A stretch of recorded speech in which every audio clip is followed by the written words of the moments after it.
Hello and welcome. It's 10 a.m. on Friday, the 26th of December. You're tuned in to our mid-morning newscast here on ARIRANG TV. I'm Mark Broom. Let's take a look at what's making the headlines.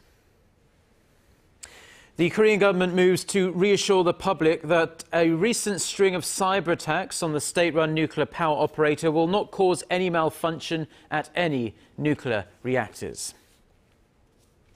Sony has been hacked again. This time it's the company's PlayStation network that's gone down, much to the annoyance of gamers. Plus, the US denies the group that calls itself Islamic State shot down a fighter jet over Syria. The fate of the captured pilot is not yet known. Our top story this morning, though, Korea's state-run nuclear agency remains on high alert amid lingering concerns of a cyber attack after threats were made against reactors. A hacker has been demanding the reactors be shut down, but the government has confirmed that there were no signs of an attack on Thursday. Our Kim Hyun-bin reports. Security Chief Kim Kwon-jin says Korea's nuclear reactors will run as scheduled without risk of hackers shutting down any plants. After evaluating the current situation during an emergency meeting at Cheongwade earlier Thursday, Kim emphasized that the suspected attacker or group does not have access to control systems for the nuclear facilities, which are separate from the external system that was hacked last week. Meanwhile, the Ministry of Trade, Industry and Energy and state-run Korea Hydro and Nuclear Power Corporation conducted several inspections throughout the day, but found no signs of hackings. But officials say they will maintain a state of emergency 24 hours a day through Saturday. The suspected hacker threatened to release over 100,000 pages of data on the nation's nuclear power plants and conduct a second wave of cyber attacks, unless the Kori 1, Kori 3, and Worsung 3 nuclear reactors are shut down for 3 months, starting on Christmas Day. The ministry said there is a possibility it's not a bluff, as scores of documents, including blueprints and internal information on some facilities, have already been leaked on 5 different occasions since last Monday. The KHNP manages a total of 23 local nuclear reactors, which supply around 30% of the country's electricity needs. Kim Hyun-bin, ARIRANG News. And while we're on that topic, the Korea Hydro and Nuclear Power Corporation has confirmed that emails containing malicious code have been sent to employees. The emails, disguised under the names of retired workers, were sent early this month. A joint investigation team of government and prosecution officials are currently analysing whether the malicious codes have spread to the nuclear operators' computer networks. The IP addresses of the emails are based in Shenyang, China, and are thought to be the same person or group that recently leaked documents. Meanwhile, the team has also asked Chinese authorities to try and help identify the IP addresses, but has yet to receive any kind of official response. Investigators have not ruled out the possibility that North Korea may be behind these attacks. Pyongyang has a record of conducting cyber attacks on South Korea. Now, the release of the controversial comedy film on North Korea, which has triggered another cyber attack on Sony. And it happened on Christmas Day, this time on Sony's PlayStation network. And as The Interview was shown in select US theaters, hackers also took down Microsoft's Xbox Live site, which has the film available to rent or buy. Connie Lee has more. Sony has received an unwanted Christmas present from hackers. The company's PlayStation network is down again, with visitors to the site saying that the page is under scheduled maintenance. This follows a 6-hour outage the day before on Christmas Eve and an outage back in November. The latest hacking was done by the same anonymous hacker group Lizard Squad, who claimed responsibility for the other hacks. These hackers had previously threatened a cyber attack on Christmas Day for Sony's release of the film, The Interview. Microsoft's Xbox Live site, which has the film for sale and rent on demand, is also down after an attack by the same hacker group. Microsoft and Sony have yet to comment on the hack, but they say they are working to fix the issues. Nevertheless, it was on with the show, with the North Korea-based comedy film that sparked all the cyber attacks. The Interview was released in 320 U.S. theaters on midnight Christmas Day, with fans generally enjoying the film, maybe more so because of the controversy surrounding it. This is a film I probably would not have come to see, but because of the controversy, I thought I would come out tonight to stand up for freedom of speech. I mean, it's funny, but it's definitely nothing that could topple a monarchy. The interview was originally pulled from all theaters by Sony because of threats of violence against cinemas and moviegoers. And the film is now available online through video platforms like Google Play and YouTube Movies and on its dedicated website, seetheinterview.com. Connie Lee, ARIRANG News. Now, North Korea is experiencing some internet disruptions again today, a few days after its internet went completely down on Tuesday. The communist nation's official news agency site went down from 1 a.m. Friday for about 7 hours. So it's back up now at this hour, but contents are still loading very slowly. North Korea's propaganda site also experienced some problems over the past few days and is actually now completely down as well. Internet services started going dark across North Korea on Monday, and although it could be due to a cyber attack, the exact reason remains unclear. The chairman of the US Senate Foreign Relations Committee has introduced a bill calling for tougher sanctions against North Korea. According to diplomatic sources, Senator Robert Menendez introduced the North Korea Sanctions Enforcement Act of 2014 earlier this month. It follows similar legislation introduced in the House in July. Now, this is mostly symbolic, but such moves still carry a lot of weight, as it suggests further legislation could be pursued in a bipartisan manner when the new Congress comes in. A new survey from Japan shows most Japanese wrongly believe Korea's Dokdo Island belongs to Japan. The survey conducted by the Japanese Cabinet Office on Thursday found that a staggering 73% of respondents think Dokdo is Japanese territory. And out of the nearly 2,000 people who answered the survey, about two-thirds, 64% of them, believe Korea is illegally holding the islets. Despite continued false territorial claims by Japan, the Korean government states quite clearly that, from the perspective of history, geography and international law, Dokdo is clearly Korean territory. Now, Pope Francis celebrated Christmas and prayed for hope and peace, focusing on refugees, hostages and other suffering in the Middle East, Africa and Ukraine. In a traditional address on Thursday, Christmas Day, he also emphasized the plight of children in areas of conflict, saying huge numbers of young, innocent kids are victims of violence or are forced to become soldiers, and they need to be saved. And through a video message addressed to all Koreans, the 78-year-old pontiff recalled with joy and gratitude his visit to Korea in August and wished all a peaceful and holy Christmas.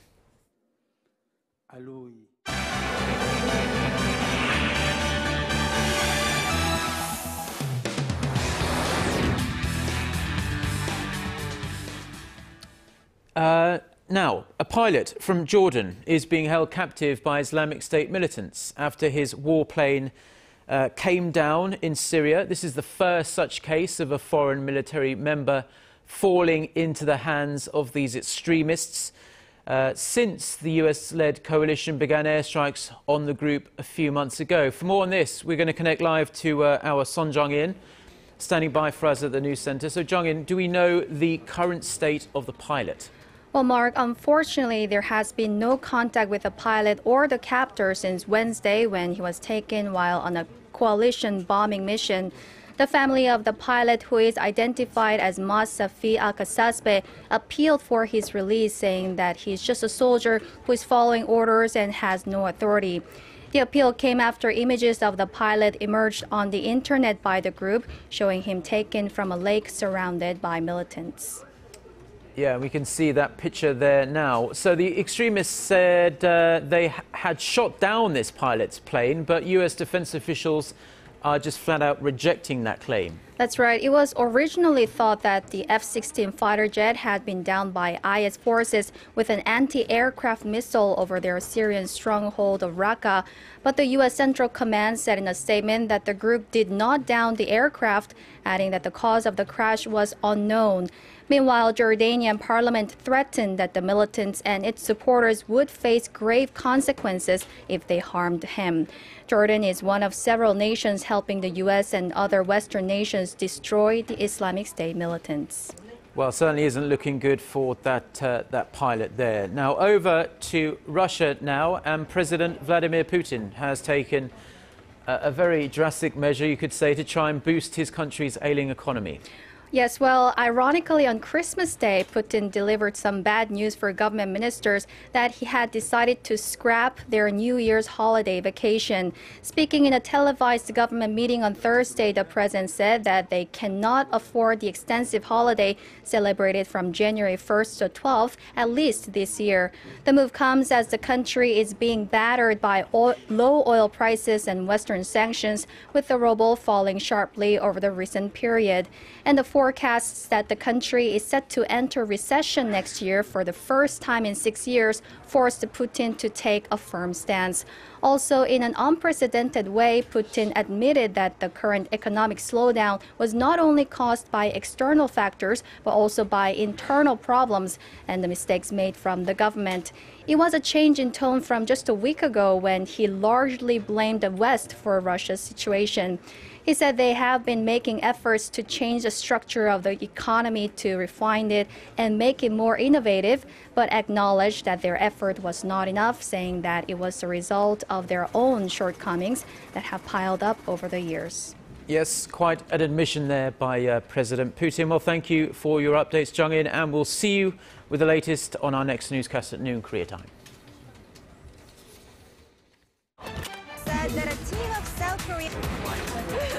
Get connected to Korea and the world. Join us every weekday for the latest developments out of Korea, Asia, and beyond. On air, on your mobile, and online, we lead the way every day. ARIRANG News. To try and resolve the crisis in Ukraine, the European Union also offers 15 billion.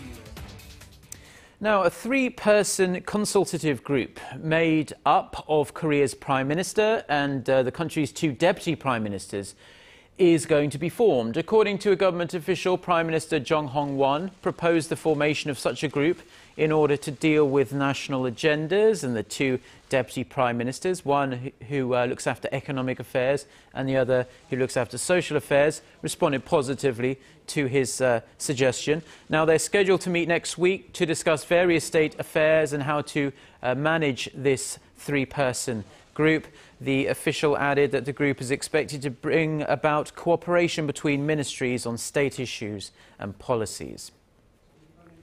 Korea's finance minister has proposed that the presidential office release some convicted businessmen from prison as part of efforts to revive the sluggish economy. A finance ministry official said that Minister Choi Kyung-hwan has made public the need to parole or even pardon top businessmen convicted of various crimes. The official added that the minister's view had likely been conveyed to the presidential office. The official said that while it's necessary to punish people who have committed a crime, excessively strict punishment will not help revitalize the economy. Some say the absence of top businessmen in the nation's conglomerates has delayed major decision-making processes. Now, on a similar note, the chief of the ruling Saenuri Party, Kim Moo-sang, also said that there is a need to parole businessmen due to the ailing economy. Now, banks in Korea are planning to reduce their number of branches as they are showing quite weak performance these days. The prolonged low interest rate we have here in Korea and moves from tech firms to encroach upon the banking sector has made the downsizing even more inevitable, according to analysts. Our Lee Ji-eun reports. The recent launch of Daum Kakao's mobile money transfer service has prompted other tech firms to enter the race, and that spells potential trouble for the local banking sector. Prolonged low interest rates have made the situation even worse, with banks turning in some of their lowest performances in the recent years. 10% of branches are experiencing deficits, while banks' overall net profit has shrunk to 1/3 what it was 6 years ago. Around 90% of users who transfer money and check their balances use either mobile and online banking services or go to the automated teller machines rather than visit the bank in person. As this has been the case, banks have been forced to shut down more of their branches. Nonghyab is phasing out 34 branches, Kookmin 18, and Shinhan 6. The downsizing or merger of branches has become an unavoidable solution. Banks need to strategize their profit system or seek other options like refining their banking services. With the trend expected to continue for the time being, experts predict a huge wave of restructuring to hit the local banking sector next year. They warn that the closing of bank branches may be just the tip of an iceberg for what's to come. Lee Ji-yoon, ARIRANG News. The Korean government has announced a new set of measures to help women restart their careers after an extended absence from the workforce to give birth or raise children. The Ministry of Gender Equality and Family's new 5-year plan to address the needs of working mothers will start next year and include diverse measures like strengthening the nation's childcare infrastructure and providing personal counselling. It will also provide subsidies to employers that upgrade temporary female workers who are in the age range for marriage or pregnancy to permanent status workers. The ministry hopes the plan will create a more sustainable society where a woman's potential can be realised.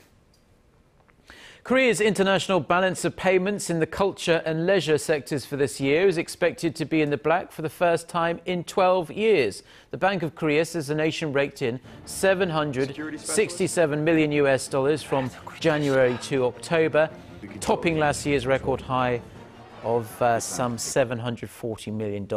Officials say most of the revenue came from exports of Korean movies, TV dramas, and K-pop, which are popular in Asia and are gaining momentum elsewhere around the world.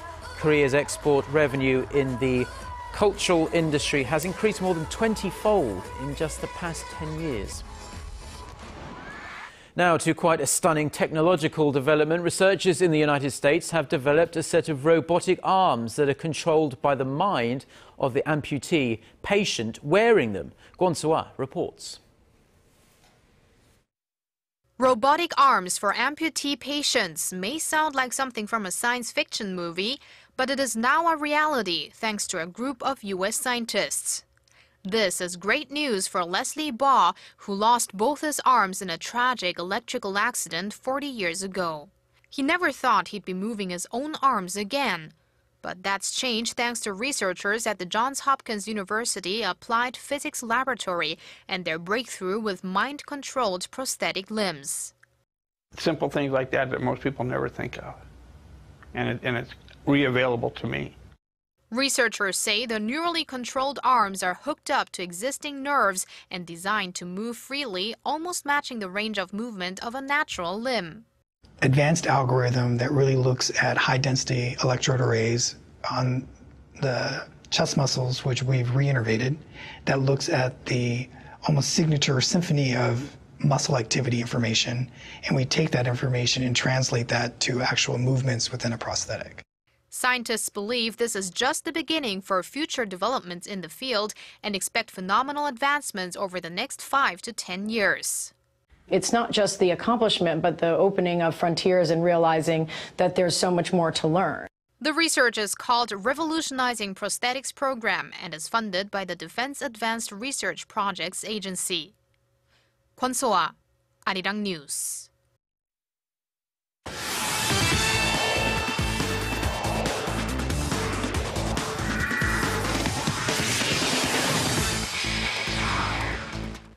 And TGI Friday, everyone, as we kick things off in rhythmic gymnastics, where Korea's very own Son Yeon-jae took center stage at the FIG homepage as one of the shining stars of rhythmic gymnastics in 2014. Now, with the International Gymnastics Federation listing some of the biggest stories of 2014 in gymnastics, they listed 20-year-old Son Yeon-jae as one of the biggest stories, especially in April and September of this year.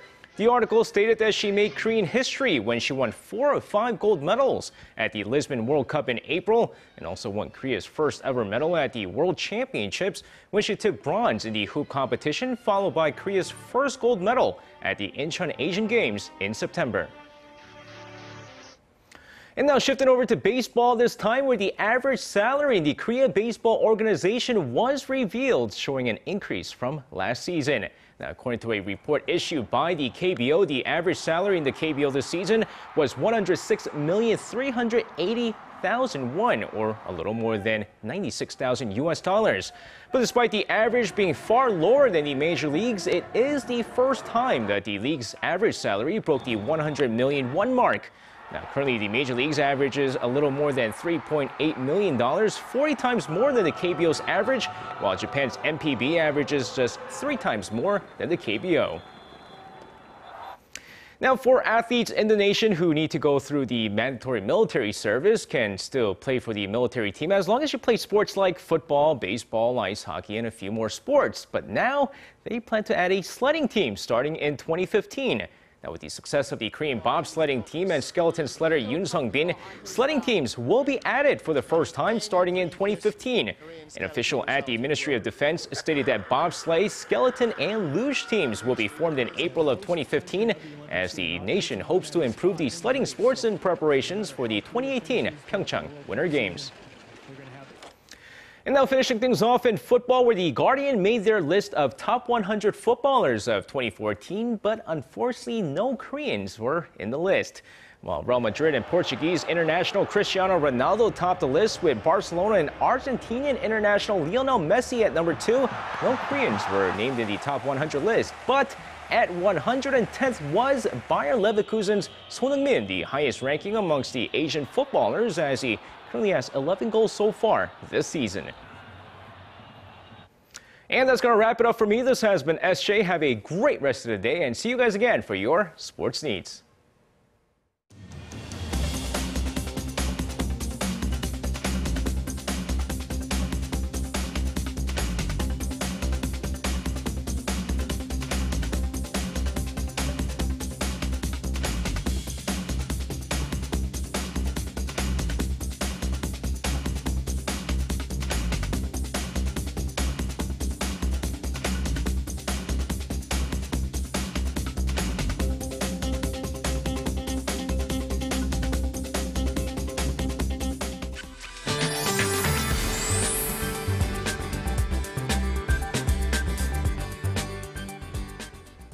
Hello everyone, I'm Michelle Park here with the latest weather forecast. A cold snap swept the country once again this morning, sending the mercury plunging into the upper regions. It's currently -7 degrees here in Seoul, while there are even parts of Gangwon-do province where it's at -20 degrees Celsius. However, we can expect milder conditions tomorrow with temperatures rising back to the seasonal average. Our daytime highs won't be rising much as well, ranging between 3 and 8 degrees Celsius across the nation. And also there's a cold, piercing wind coming in from the north, which will make it feel even colder for us. Now the skies are looking clear, and due to the influence of high pressure trough, we can expect it to stay clear all throughout the day. And now to our readings for today. So we'll be at 3 this afternoon, while the southern cities such as Gwangju and Busan will reach a bit higher at 6 and 7 degrees. And moving over to other regions such as Jeju Island, we'll get up to 8. Dokdo hits a bit lower at 3, while Mangungang is below freezing at -4 degrees. Well, that's all for now. Michelle Park now. Here's a look at the weather conditions around the world.